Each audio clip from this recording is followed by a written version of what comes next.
if you're just waking up from your Celtics loss hangover, your sad depression nap, let me be the first to lighten your day by telling you that the 76ers have been nailed. Not by cheating accusations, not by a brutal off-season injury, but by the most 2018 thing we've ever heard of, the collision between NBA Twitter and the real NBA world. Now, these two separate planets, light years apart, have been able to remain largely separated through common sense. That didn't prevail in this situation for Celtics, or 76ers rather, GM Brian Colangelo, who is probably going to be the fall guy for some other general managers, team executives dabbling in this world. Because you see, The Ringer published a report. Unfortunately, not our old friend Kevin O'Connor, but Ben Detrick, about suspicion over Twitter accounts that criticize Joel Embiid, Markelle Fultz, disclose sensitive information, and outline team strategy. All of them held similarities, Detrick said. They responded to reporters. Keith Pompey tweeted about a Jahlil Okafor injury in February 2017, and a Twitter account by the name of Eric Jr., Alvic40, bunch of letters, said, "Ask Ja if he passed the other team physical. He will not say not to lose other chance, but I bet the farm it's what happened." Interesting. So he fires out 5 accounts: Phil A, numbers; Alvic, numbers; Honesta, numbers; Enough Unknown, 01, S. Bonhams. And little do you know, The Ringer reaches out to the 76ers. All they have to do is deny this. But so shocked, I'm sure, by KD using a burner account to say KD can't win with those cats and alleviate some of the pressure off of him. And Lord knows Colangelo has gotten pressure not just from outside Philly, but especially within the 76ers organization. They go to Colangelo, ask him if he's been using a burner account to respond to tweets about players that he apparently has issues with. Sam Hinkie praise, Colangelo criticism, and he admits it. He doesn't admit to all 5 accounts, but he admits it. But within a day or two of Philadelphia confirming to The Ringer that Colangelo did use a burner account to track industry trends or something, the really accounts that The Ringer was tracking and that they didn't reveal to Philadelphia went private. They unfollowed connections of Colangelo's. It all came together in this article that you need to read, pretty much revealing that Brian Colangelo used a burner account. Unbelievable. There's 21 tweets right out here. The funniest among them, and I still go back to that, those cats can't win, or KD can't win with those cats, from way back when with our original Durant brush up. Our buddy Rye on Twitter pulled out one of the tweets. Once again from Eric Jr. "You are crazy. Colangelo is cleaning up Hinkie's mistakes and being killed while keeping mouth shut and protect them." Let's see how many followers Eric Jr. has now. 2,264. Not too long ago, he had 200 or so. And that has just risen all day. I'm sure if you click on the account, you'll see it rise. And the 76ers, this is a seminal moment in NBA Twitter history, because the 76ers within the next few days are going to have to come out with a response about their general manager using a burner account to engage in dialogue with us. But it's hilarious, because we're watching every single game. We're probably the most sensible sometimes. voices around these teams were wacky, were weird. I'm sure people talk about it around these organizations, and these people want to get a taste of what's going on the internet. Fire back at the conversation, the criticism that they can plainly see through their own accounts, but can't because of the blue check mark next to them.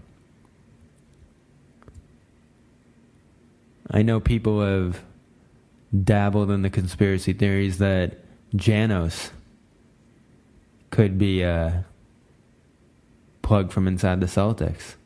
I don't believe that for 1 second, but when you see stuff like this going on, these wacky conspiracies inch a little bit closer to reality. Could you have come up with this? Come on. Kevin Durant doing it is one thing. A man knowing the inner workings of the organization and being involved in all the sensitive activities that go on within, tweeting about that through a fake account. How is anyone else in Philadelphia going to look at this guy the same way again? I'm sure he didn't think it was as big of a deal as he said. He was trying to follow industry trends.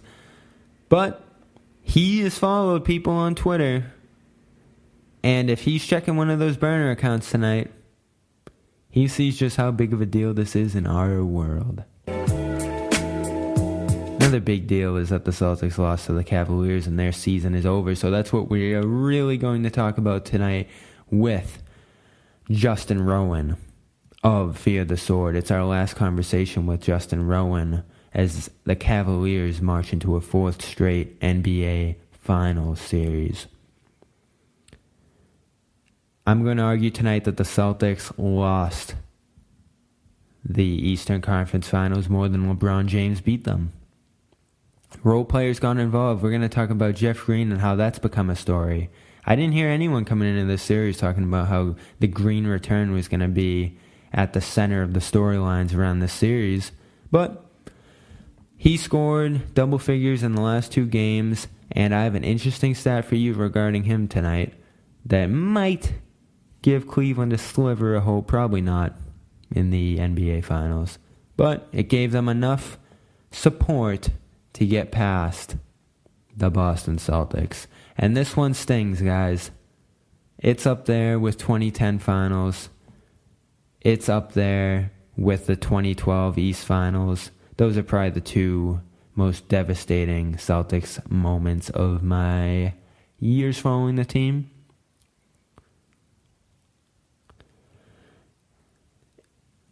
Expectations aren't as high this time. The stakes weren't the same. You were just battling to go get sawed in half by the Warriors.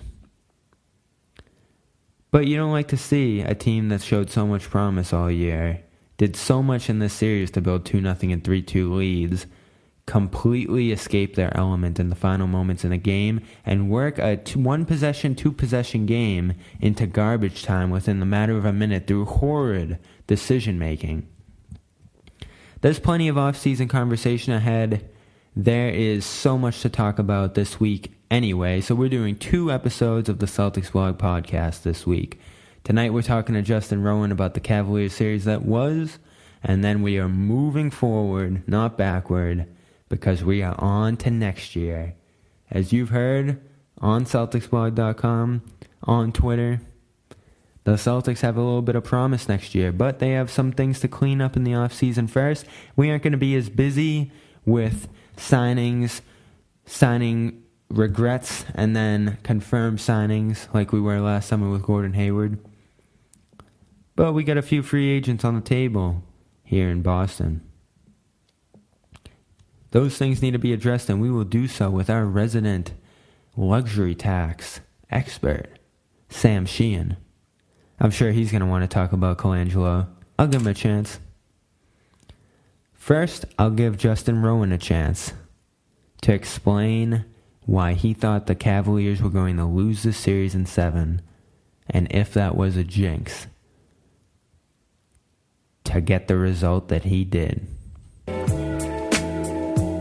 We welcome back to the Celtics Blog podcast Justin Rowan, who successfully jinx the Celtics going into Game 7. I can't believe it. We were in the DMs. You were shouting doom and gloom. I should have known something was up. And you said LeBron's leg was hurt. I didn't see it in Game 7. You thought the Cavs were doomed. You didn't see it? You couldn't get by Aaron Baines, man. After the game, I didn't know who got me, but after the game, Larry asked me was I okay, so I'm guessing he was the culprit of it. I just felt someone fall into my leg and my leg kind of went in. I felt some pain, throughout my entire right side of my leg, into my ankle, into my leg. So, I was just hoping for the best, obviously, because I've seen so many different injuries, and watching basketball with that type of injury. So. You look pretty good. There were just 12 lead changes coming into Game 7, if I have that number correctly. 11 or 12. Right. And all of a sudden, you have a game that was ultra competitive, tie game, 1-2 possessions all the way throughout. And I'm like, where was that the whole series? And I'm wondering now that we know LeBron James put it in overdrive, Game 6, Game 7, broke our hearts a la 2012. Mm-hmm. Do you think he managed his way through the series, built it up for dramatic effect a little bit? I don't think it's for dramatic effect. I think that this is the reality of being 33 years old and playing 15 seasons plus like maybe another 2 or 3 seasons if you factor all the playoff games he's had. I don't think it's anything that it's a conscious decision. Certainly Game 1, I think we both agreed that was less than 100% effort from LeBron, but that's something that he commonly does in early series. Well, we did games. See that he definitively checked out of those Boston games, and that's why they went the way they did, looking back on it. Right. I still think Game 2 he was trying to do the 2012 throwback, the stare game there before he got hit in the head. But yeah, obviously he did have another gear. I think also just kind of the realization with Kevin Love being out, it's okay, well, now I have to dig deep. Now I have to give absolutely everything that's in my tank here.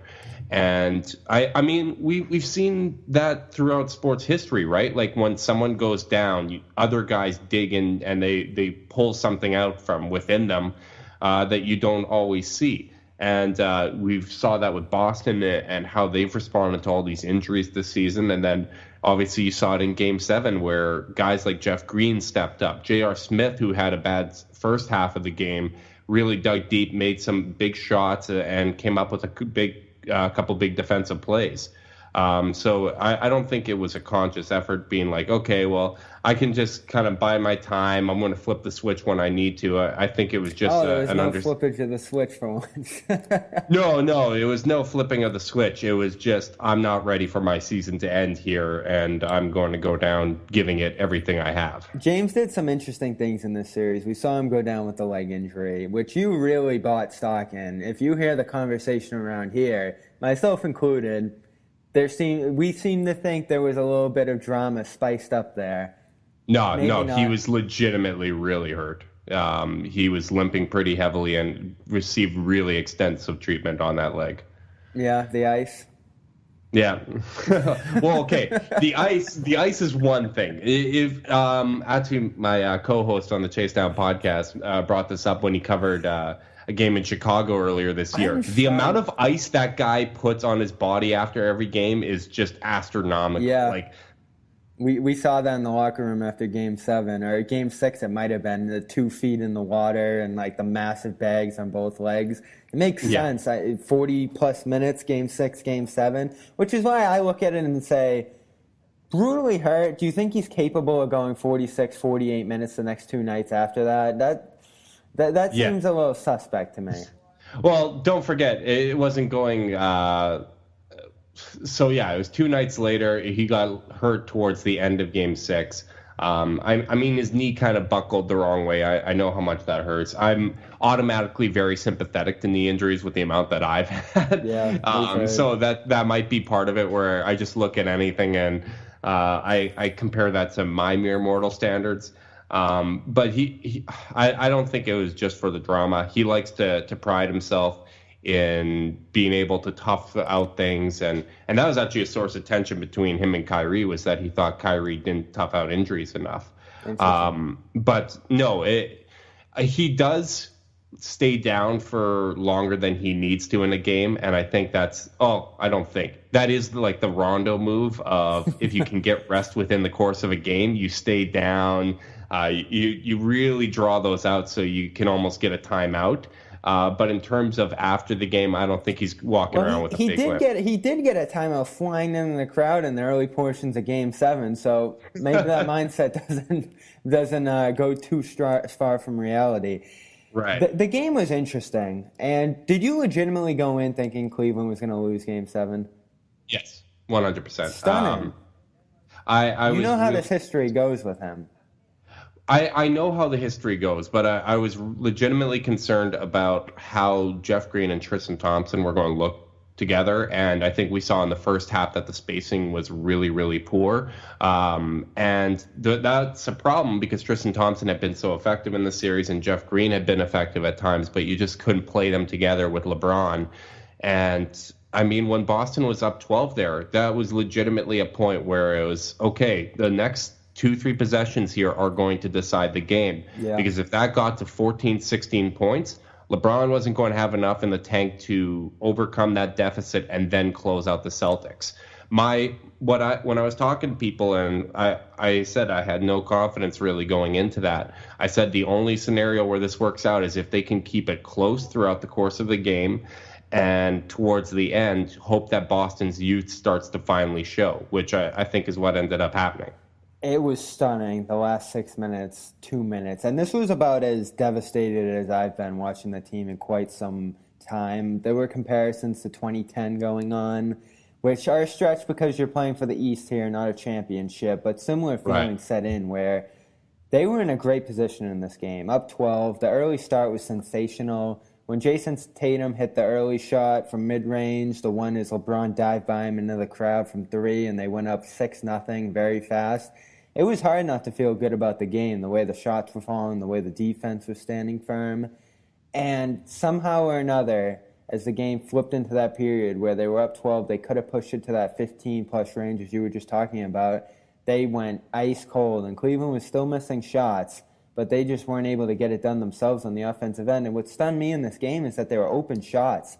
That hadn't been as much of a problem for Boston this year as much as it was for them in past years. And we saw what they did last year against Cleveland in Game 7. Open looks just completely clanking out, hucking threes, no aggression offensively. The bonus thing in the fourth quarter drove me crazy. They had 9 minutes of bonus. And so I look at 3 factors coming out of this one: the bonus, the Kevin Love injury, and the lead they had in this game, as well as the leads they've had in the series. And I look at it not as they did great, never would have expected them to be here. I say they blew a chance to go to the finals. And that was my early reaction. Did. And as much as Cleveland performed to the capacity in this game, I don't know if you agree with me on this, Boston just handed it to Cleveland. Like, that's at least 80 to 85% of the outcome to me. Yeah, and I mean, that was something that we had discussed earlier, was that my frustration, especially over Game 2, or Game 5 was the most frustrating for me, because I felt like that was a game where the Cavs should have won. They held Boston to just terrible shooting. I think it was around 37%. And they didn't win that game. It was another game where Cleveland missed I think it was like 25, 26 wide open three-pointers.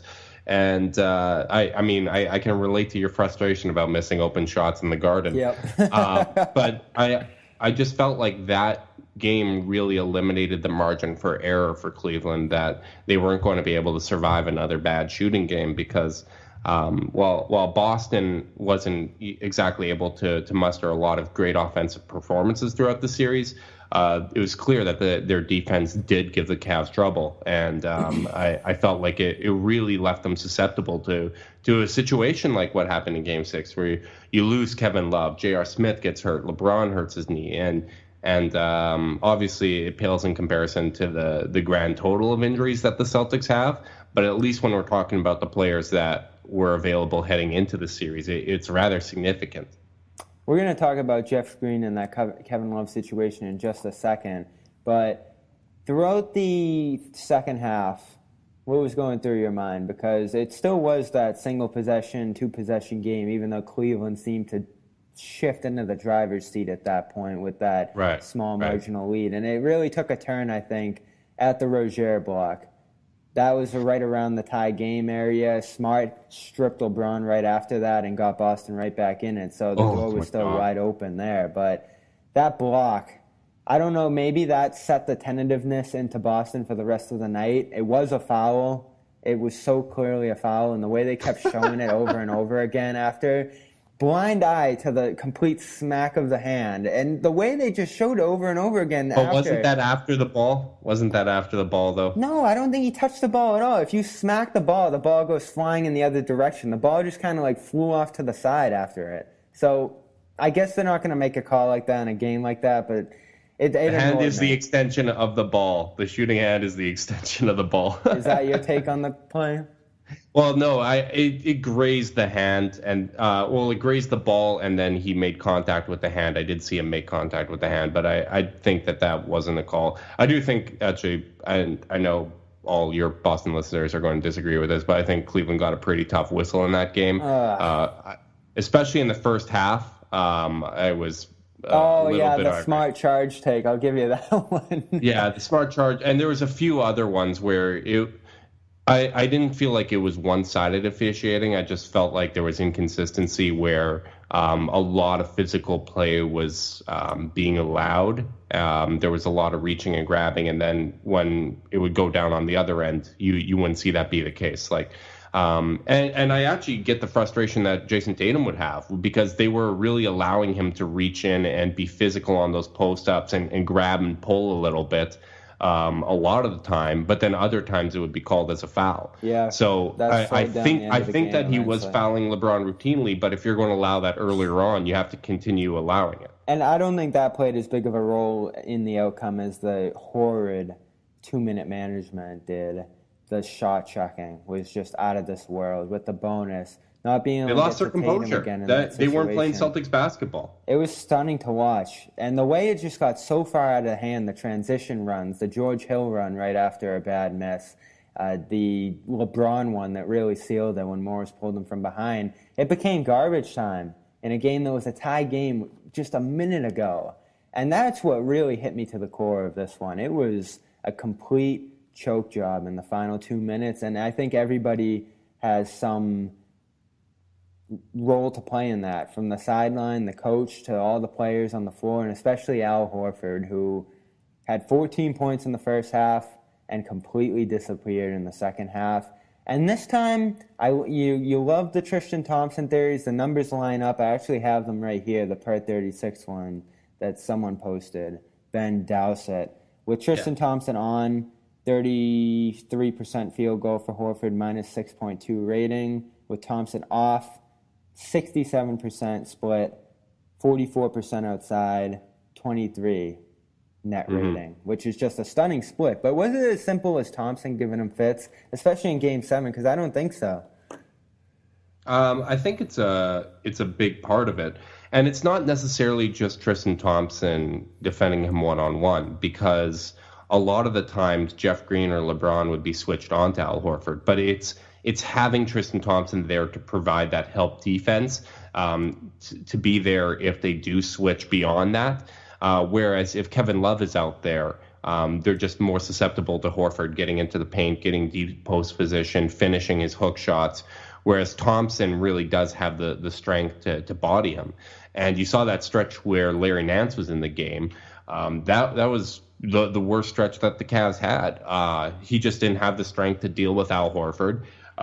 He got bullied around when he was in position. But in most cases, Al Horford just kind of got a free run to the basket or was able to find guys that have a free run to the basket off blown rotation. So I do think Tristan Thompson had a big impact on that. And I think at this point, it's safe to say it's a little more than a theory, because we're now running on a 4-year sample size. And if you go game by game, regular season and postseason, there isn't a single game where you don't see these type of splits, this type of deviation in the numbers.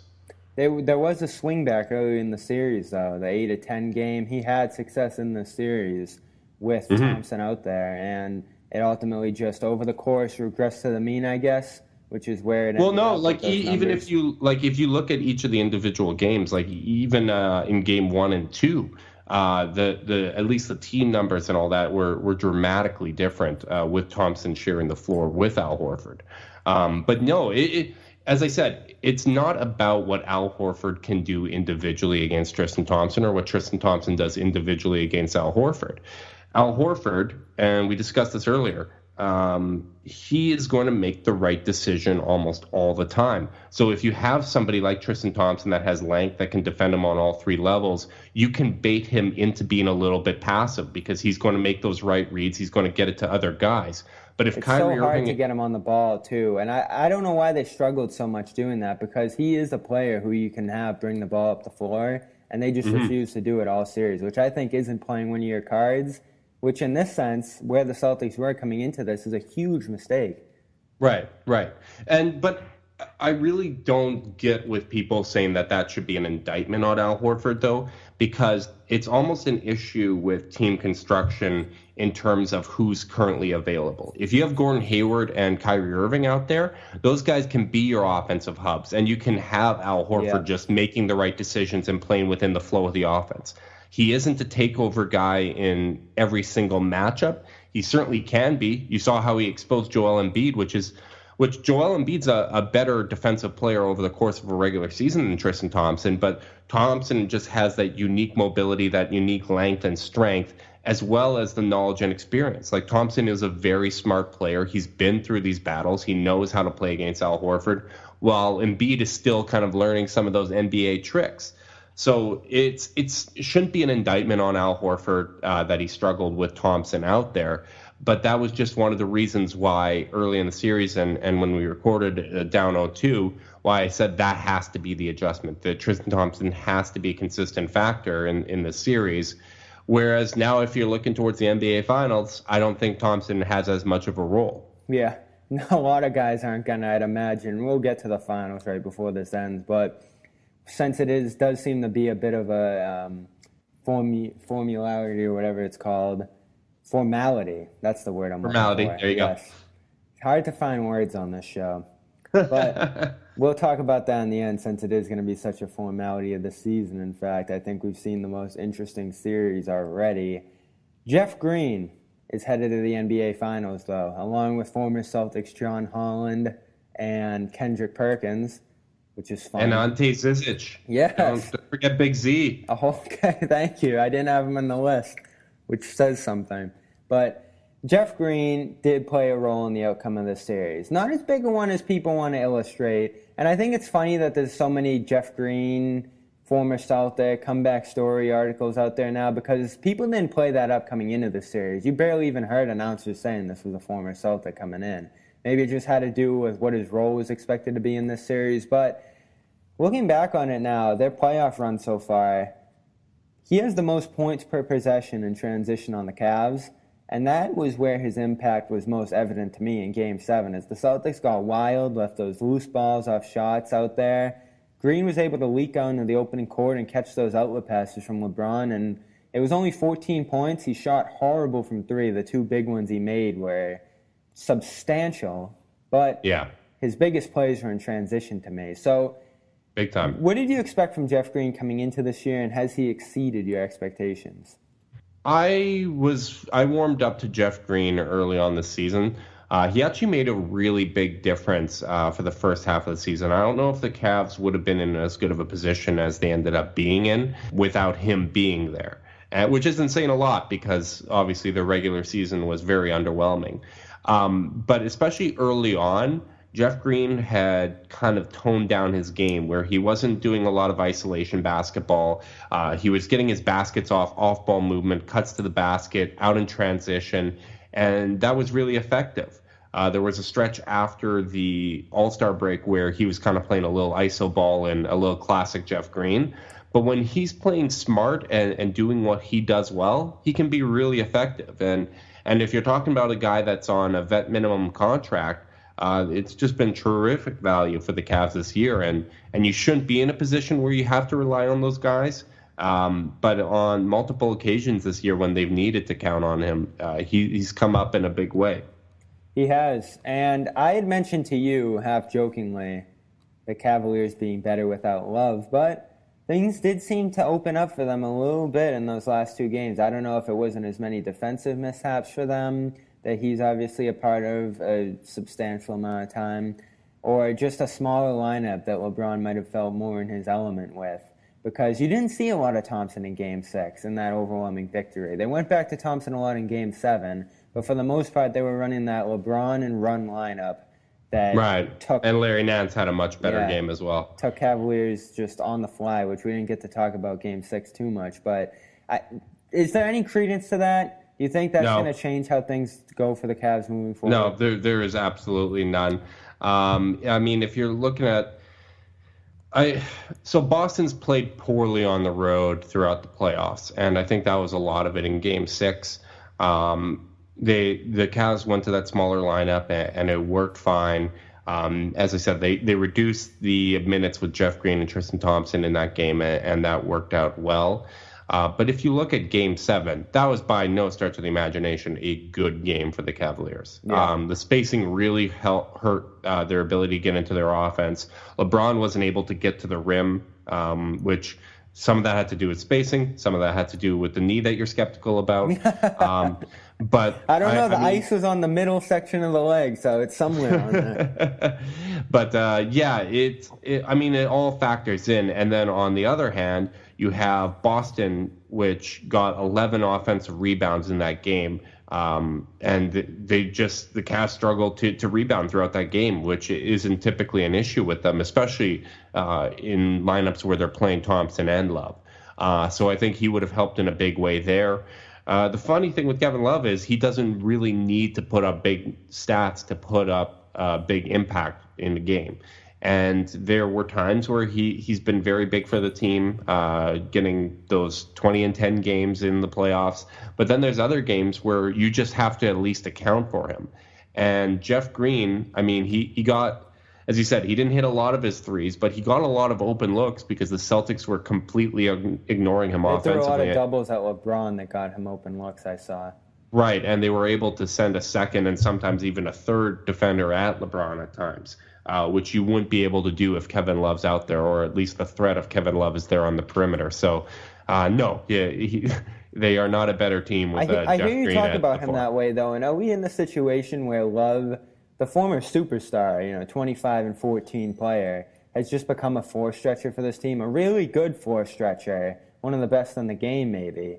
But is that worth the money, the cap percentage he's taking up on that team? Because I came into Game 7 saying, if Cleveland loses this, forget LeBron. We might see the end of Love with this team before we see the end of LeBron with this team, because we know they only have 2 chips, Love and the Brooklyn pick. Right. I mean, that might be the case no matter what this year. I think in years past, especially the first 2 years, he was used far too much as a decoy. In 2016, 2017, we saw them really integrate Love into the lineup a whole lot more. And then this year, Kevin Love just had an outstanding year for them. They really did use him as a second option. They used him in the high post at times, cutting off ball. He actually put up the most efficient offensive season of his career. And he was very, very effective. The only things that really hurt his numbers throughout the course of his season was the 1 month he shared with Isaiah Thomas, because Isaiah was very, very, very motivated to be the number one option on this team, no matter who he was on the court with. And then the other time... it was a mission. And then the other issues were just him post-surgery, right, where he was out for a while. And don't forget, part of his limitations in this year is that he's actually playing with a torn ligament in his hand after the Indiana series. So he's had some injuries there.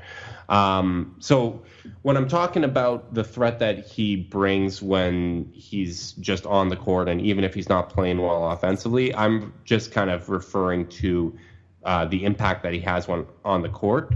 But overall, especially against Toronto, I mean, he was a massive factor in that series. And he's been a very, very good player for the Cavs in the playoffs overall throughout his tenure with the team. If you want to dream of Paul George still, as I think you do, it would make sense, I think, to pair up Russell and Love, not just the college factor, but I think those are two games that could mesh, so maybe you have something. Listen, they're losing Paul George for nothing.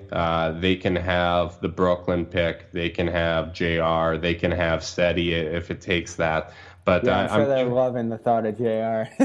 Well, hey, actually, we were joking about this on the Dime podcast. It would be hilarious if they took Jordan Clarkson and JR, because then you just have Russ, Clarkson, and Smith as just the most volatile three-guard lineup in NBA history. But no, part of this too is going to be repaying. But no, they're not getting. I've seen people throw out Kevin Love and the Brooklyn pick. You're not getting both of those guys for a guy that can leave as a free agent and is going to leave as a free agent in all likelihood. So I think getting a top 10 pick in a very deep draft for a guy that you're about to lose and matching salary is more than enough. Let's turn back to Jayson Tatum, because I am devastated beyond the loss, and I don't think I've made this clear enough. This is right up there with some of the worst losses I've seen in my Celtics lifetime, because I should be preparing for the finals right now. You shouldn't even be in the studio. This should be a moment of celebration, and instead, this is just agony going into the finals. I do think there would have been some novelty to Celtics Warriors, as some people were indicating online, but whatever. That's a what if. Stomped. They put up a 102 offensive rating against the Cavs, who have a historically bad defense. They would be demolished by the Warriors. Not that the Cavs aren't going to get demolished by the Warriors, but all the novelty wears off very, very quickly. All right, seeing the Cavaliers demolished is one thing. One thing you never want to see get wiped off this earth is your hair. And you think it's never going to come when you're my age. But the fact is 66% of men lose their hair by age 35, and when it starts to creep, it is already too late. That's called the demolishment phase. So, if a bald spot pops up, it's already too late. You want to think ahead of the game and go with the solution to hair loss. forhims.com, your one-stop shop for hair loss, skincare, anything a man needs. They connect you with real doctors and medical-grade solutions that treat hair loss. It's the well-known generic equivalents to name-brand prescriptions that help you keep your hair. And there are no waiting rooms, awkward doctor visits, or hours spent trying to figure out a problem that Hims has solved. So check it out.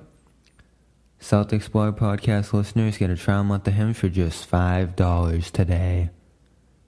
Not much for a head of hair. While supplies last, see website for full details. This could cost you hundreds if you went to a doctor or a pharmacy.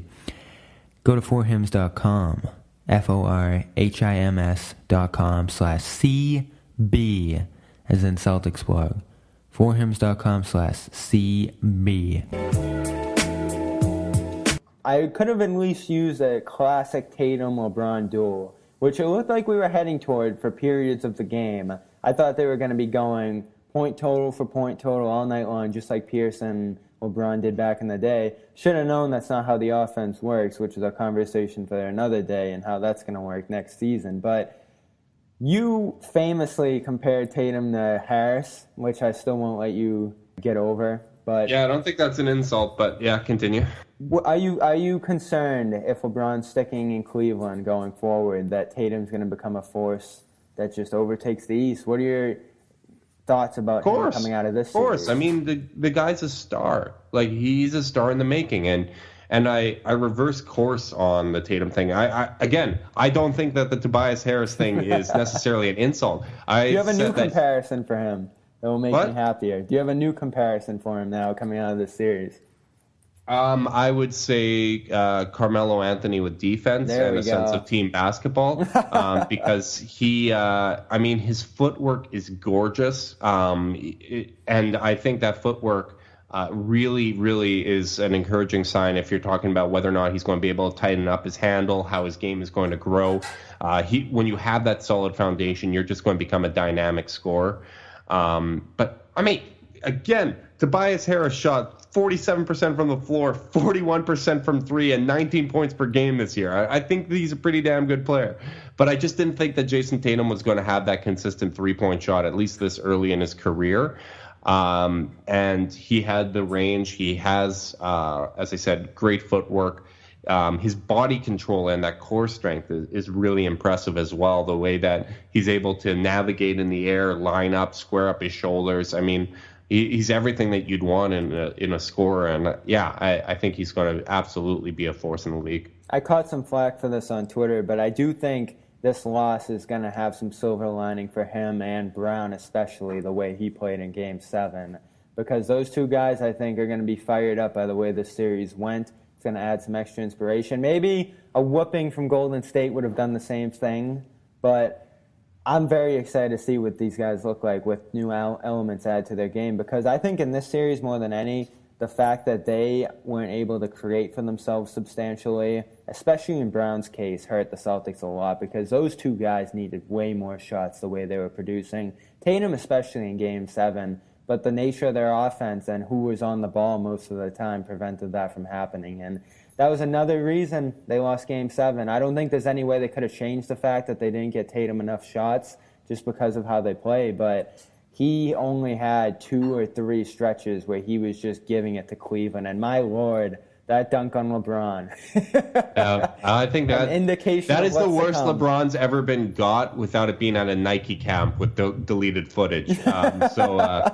Yeah, that's up there for sure. So LeBron, greatest accomplishment, as Mark Jackson would say. How would you rate that statement? No. So obviously you put it behind the 3 titles. Let's be a little bit realistic here. The argument, I guess, becomes where would you put this over 2007, which I think the talent on this Cavs team is a lot higher than that 2007 team. But let me finish my point. I think it's a lot higher than 2007. And I think, and I said this before, even if the Cavs had a month together as a full healthy roster before the playoffs, I think this run would have went a lot differently. Or if they had a training camp, a lot differently. But what that 2007 team had, especially in where basketball was at that time, they were an elite defensive unit. Like, that was a great, great defensive team. And that allowed the Cavs to hang around and for LeBron to steal games at the end and kind of be the hero. Who'd they go through in 07? They went through New Jersey, Washington, so the Gilbert Arenas team, and then the Detroit Pistons. They went down in the conference finals, 0-2 to the Pistons, and then won 4 straight. Yeah. With Game 5 being that LeBron one where he scored every point in the fourth quarter in OT, 29 of the last 30 points or something like that. Those are the days, huh?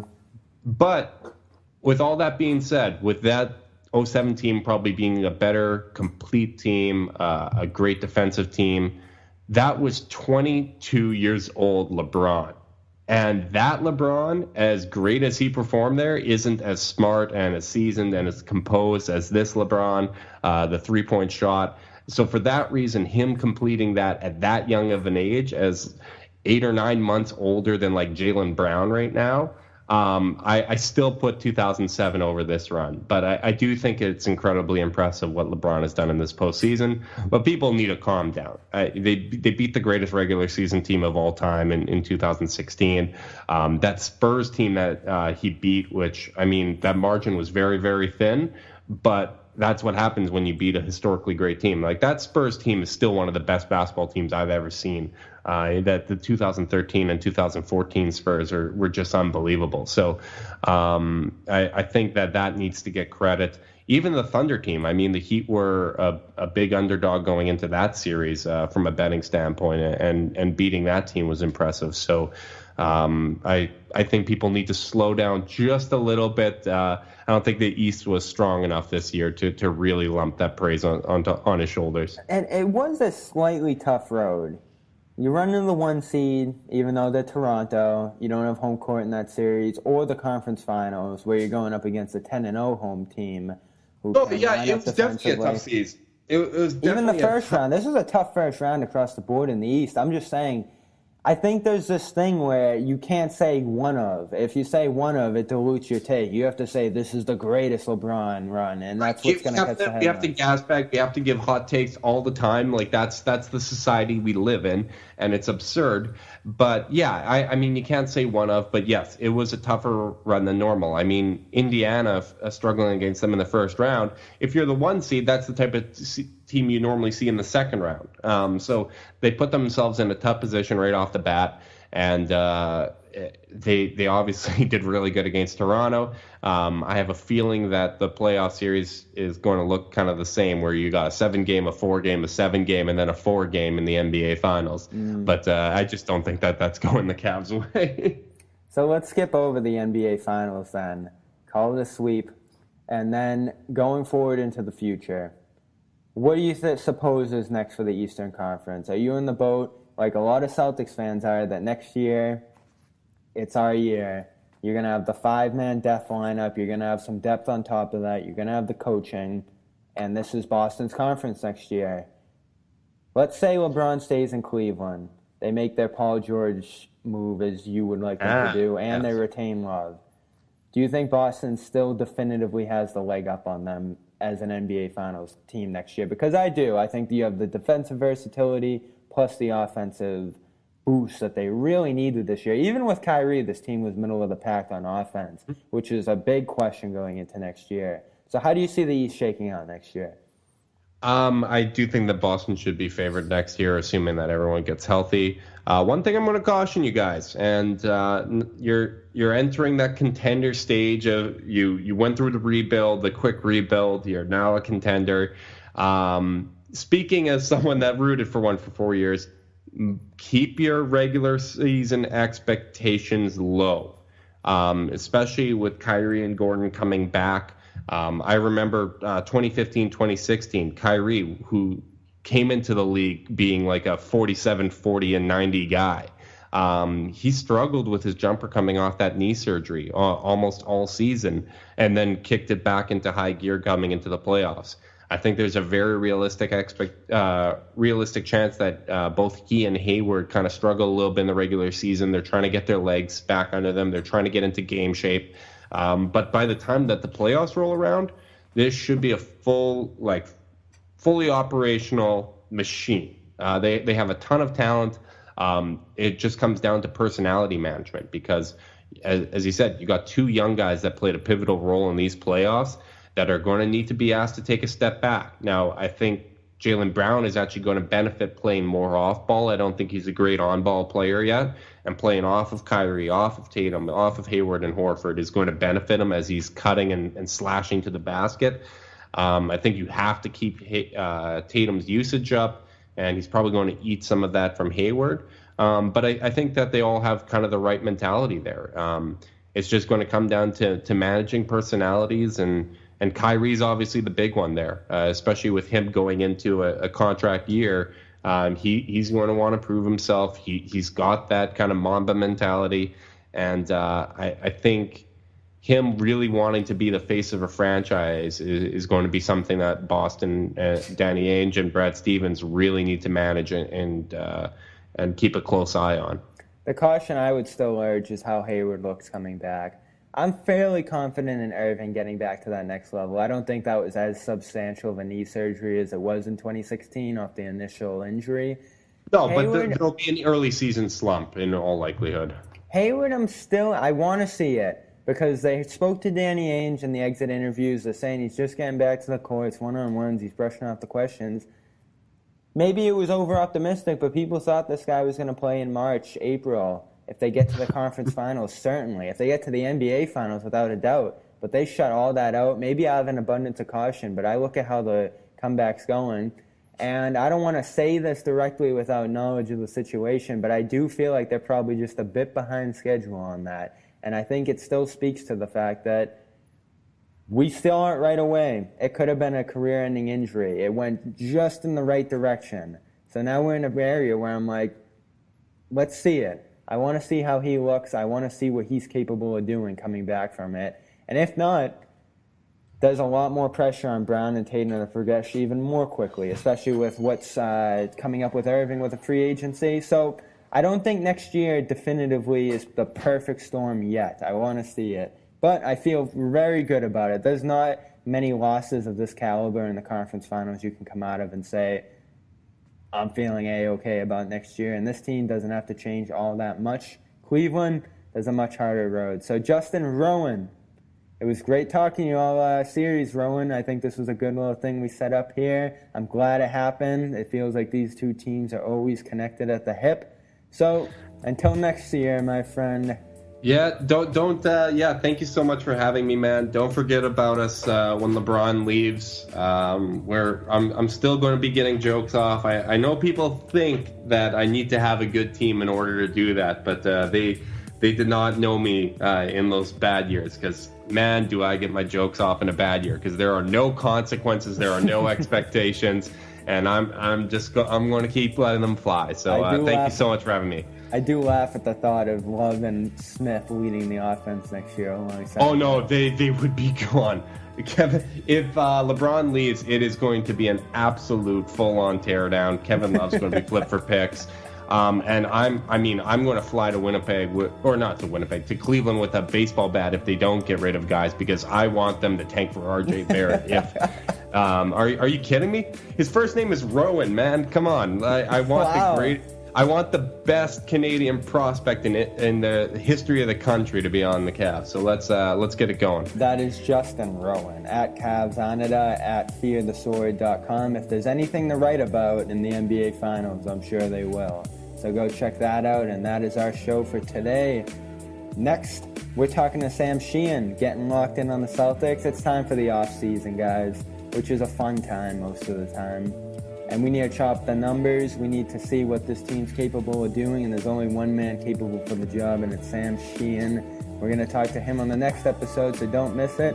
It's coming out right after this one, back to back, like Drake, for the Canada reference there, Justin. That's our show. Good night. It was Dion Waiters, something else for Kevin Love, but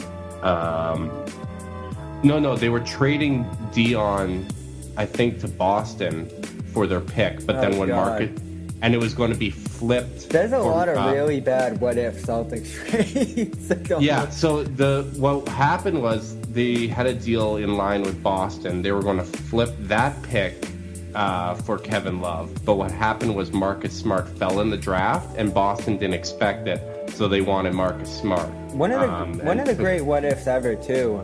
Marcus Smart stayed in college another year and had his value drop.